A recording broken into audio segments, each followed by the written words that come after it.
Hoje é dia 25 de janeiro de 2016. Então eu queria deixar aqui um depoimento para os meus filhos, principalmente, netos, etc., do que significa, às vezes, a gente ter que enfrentar a vida mudando de atividade, de emprego, de coisas assim. Nesse início de ano, o mercado de trabalho, as crises, problemas climáticos, petróleo, guerras, tudo, estão, vamos dizer assim, anarquizando o mundo. Por outro lado, a tecnologia chegou a um ponto, a indústria, tudo, que já é, vamos dizer assim, consenso que nós estamos no início da quarta revolução industrial, que vai mudar demais a relação emprego, empregador, trabalho. Trabalho à distância, o pequeno empresário, a inteligência e também o serviço mais humilde que se puder imaginar será sempre muito importante, porque por mais máquinas e robôs que façam, sempre haverá necessidade de alguém fazendo aquilo que ninguém quer, né? É o caso da manutenção de casa, né? E de indústrias, de máquinas e de cidades.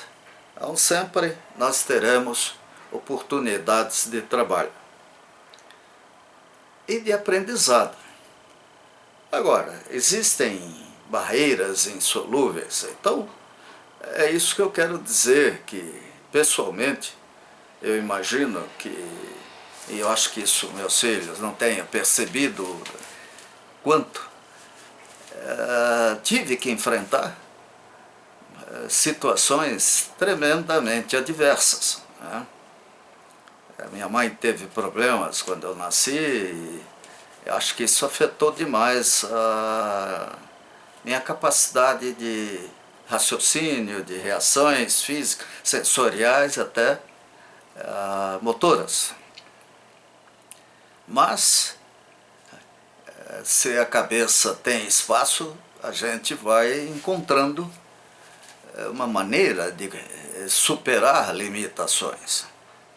E assim, acabei indo para São Paulo fazer cursinho. Pois engenharia em Minas Gerais, trabalhar na Copel, mestrado, isso parece tudo muito simples. Não, simplesmente veio, foi, fez. Não é bem assim, né? Quando, por exemplo, saí de Blumenau para São Paulo para fazer cursinho, eu tinha 18, 19 anos, 18 anos, e saí de uma cidade de 50, 40 mil habitantes para São Paulo, que na época já tinha, sei lá, 2, 3 milhões de habitantes. Morando numa república com mais 2, 3 colegas, um hotel, uma pensão, mas a gente tendo que se virar, arrumar documentos, tudo, ir para as aulas diariamente, passar o fim de semana. E naquela época não tinha internet, celular, nada disso. Computador de mesa, você tinha que imaginar soluções. O mundo era completamente diferente, a violência era incomparavelmente menor. Naquela época, maravilhosamente, as drogas ainda não tinham tomado conta do Brasil, os traficantes. Bem, e de lá para Minas Gerais, outra mudança drástica. Aí o inverso de uma cidade gigantesca para uma cidade muito pequena, em 1964.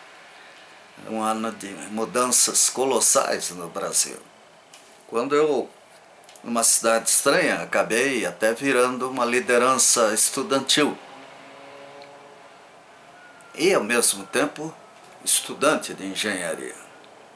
Em 1966, Eu e a Tânia casamos, nasceu a Tatiana, meu pai morreu.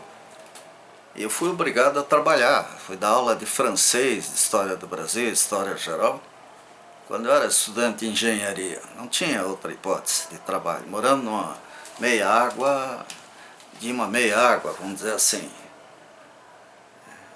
Assim que a gente encontrou um lugar que desse para pagar, com o que eu ganhava e a Tânia também.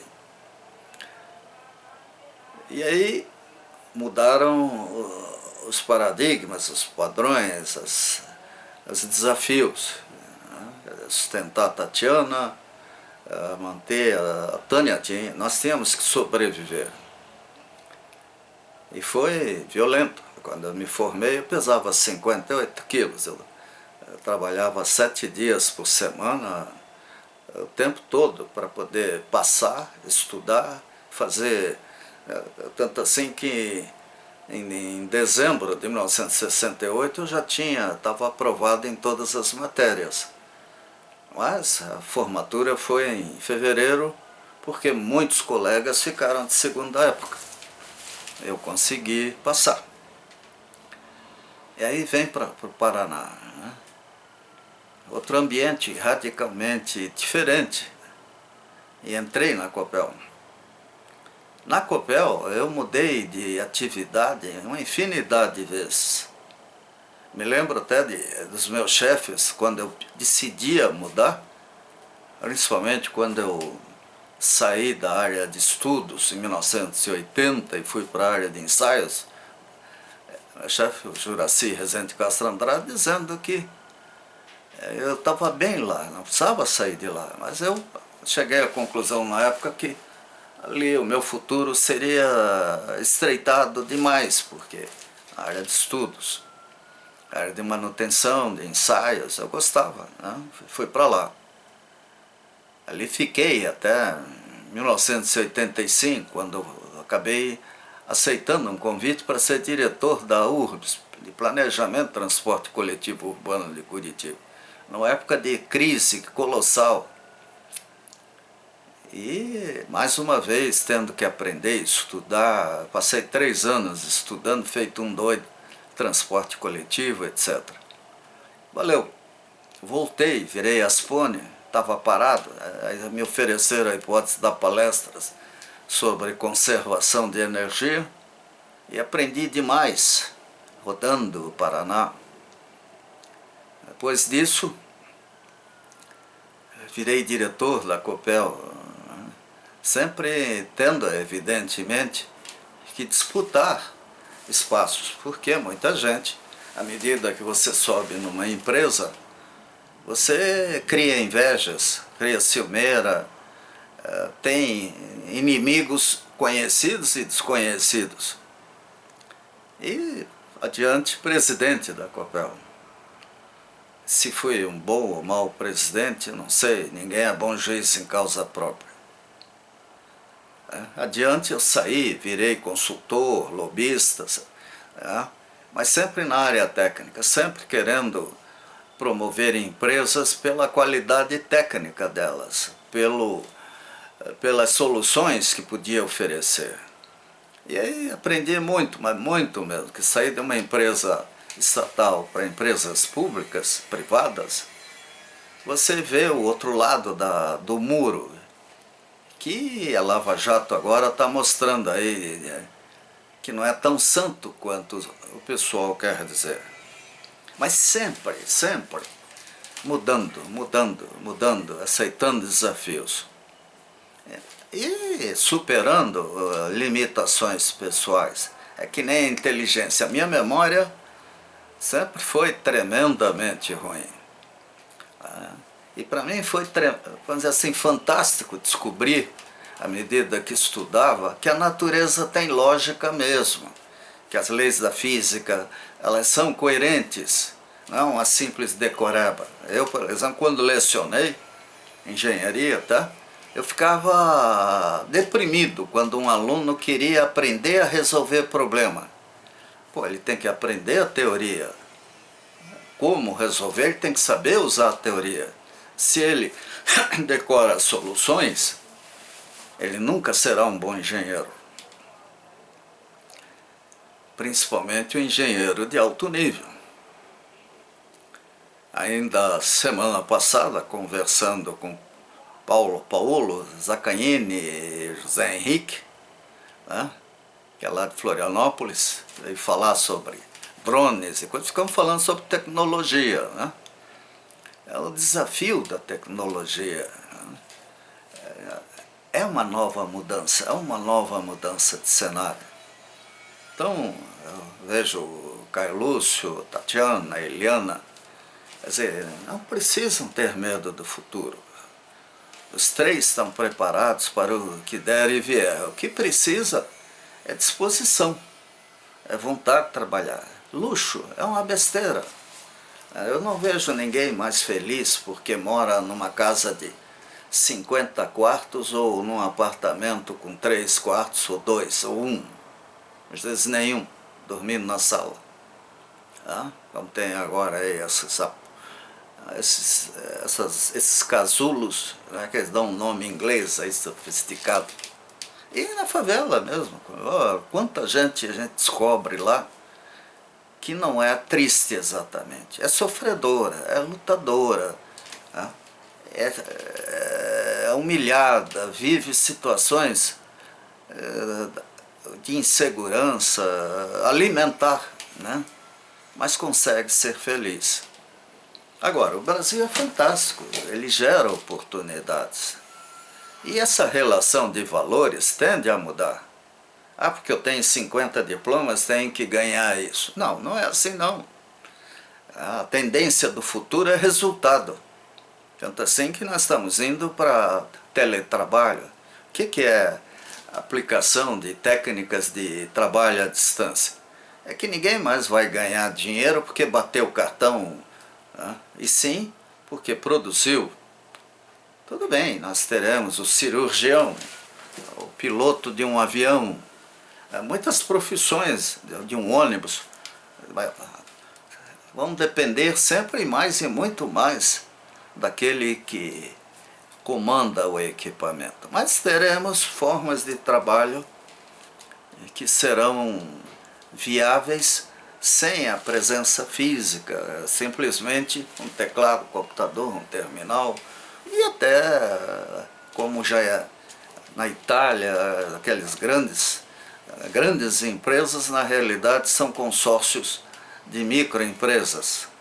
Elas não aparecem, mas estão lá, milhares e milhares de pessoas, às vezes trabalhando em cooperativas. Aliás, cooperativa é um negócio extremamente importante. Não sei porquê, hoje em dia isso é pouco falado. No início da década de 80 era um tema comum em tudo quanto era evento. Depois veio Ronald Reagan e outras coisas, a universalização de mercado e a escravização voltou com força, né? Com a depressão dos direitos humanos, de tudo, que o que interessa é um tal de mercado, que aliás agora enfrenta dificuldades, até um negócio chato, né, desagradável, continuar vendo essas pessoas em noticiários importantes, com a sua numerologia tétrica, falando e propondo coisas inomináveis. Felizmente, até na Espanha, o mundo começa a reagir a isso tudo, né? As eleições espanholas nesse ano apontam para isso, e a depressão, à medida que o pessoal colhe o que plantou, descobre que alguma coisa está errada, né? O mundo precisa de uma nova relação econômica, de um novo padrão. A crise do petróleo instantânea, ela provoca reações intelectuais, tá? Aliás, o problema da crise do petróleo é uma crise que eu até fico surpreso, porque com tantos especialistas aí, não é que o mundo cai nessas, né? Cai porque grandes interesses omitem a verdade E muita gente que sabe, por causa dessa questão da propriedade intelectual, de querer vender sua capacidade de trabalho, silencia. No mundo que tem redes sociais, tem tudo. Era para a gente abrir o Facebook, internet, e ver todo dia contribuições interessantes. O que a gente vê é a mesma coisa de sempre. Eu estou feliz, estou triste, mãe, questões pessoais, que no início do Facebook era até o objetivo dele. O da internet. A internet começou até com uma responsabilidade colossal. Felizmente ainda existe, vai existir sempre, ou ela ou algo que a substitua. Agora, meus filhos, não tenham medo, lutem. Fico entusiasmado até vendo o Caio Lúcio, o que ele faz, o que ele está conseguindo. Isso é maravilhoso. Nós não podemos ter medo. Temos que ter uma certa cautela. Mas muitas vezes a gente pula no escuro. A gente é obrigado a ser ousado. É o esporte radical que é viver e que só é gostoso quando tem desafios. E a alegria, de uma certa forma, é proporcional aos riscos que a gente assume. Se forem riscos irresponsáveis, imprudentes, é ruim, principalmente se, por efeito deles, a gente coloca outras pessoas em risco. Isso é muito grave. Nós não temos o direito de expor pessoas com as quais não nos relacionamos a nossa ousadia. Isso é crime. Até eu fico vendo, às vezes pensando no empresário, dizer que o empresário ele tem o DNA de assumir riscos. Só que os riscos que a gente vê esse pessoal assumindo não são deles. São os riscos do serviço ruim, do equipamento ruim, da obra ruim.